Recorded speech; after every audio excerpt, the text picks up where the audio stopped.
Effectivement, il s'agit d'un projet royal, en fait, qui est un projet intégré avec deux dimensions. Bien sûr, il y a la façade atlantique 2030, mais également il y a le décloisonnement des pays du Sahel. Mais la vocation et l'objectif, ils sont en fait les mêmes. Il s'agit bien sûr de contribuer au développement de l'Afrique dans son intégralité. Aujourd'hui, on connaît la situation de l'Afrique. C'est un continent plein de potentialités, de perspectives et surtout de jeunes. Mais malheureusement, il y a encore des défis à relever au niveau de la production, au niveau de l'intégration économique, au niveau justement de la possibilité de pouvoir disposer des besoins prioritaires comme l'électrification, comme l'eau potable. Et puis, bien sûr, il y a beaucoup de potentialités, notamment naturelles, mais en termes également économiques et en termes alimentaires. Alors, en fait, cette rencontre a été à l'image de ce projet, qui est un projet, comme l'a voulu Sa Majesté, un projet multidimensionnel, parce qu'il intègre la dimension culturelle, sociale, économique, politique, culturelle.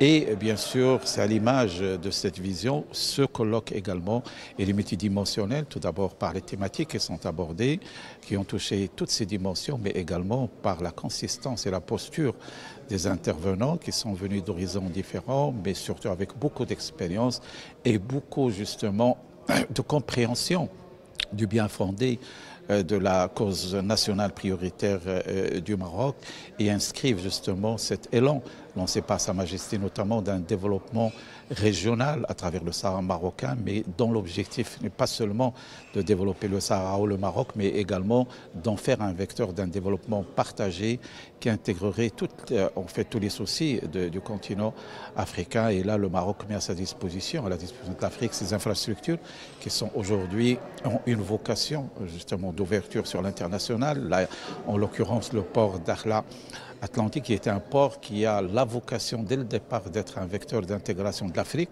avec l'Afrique, mais également l'Afrique avec les autres continents.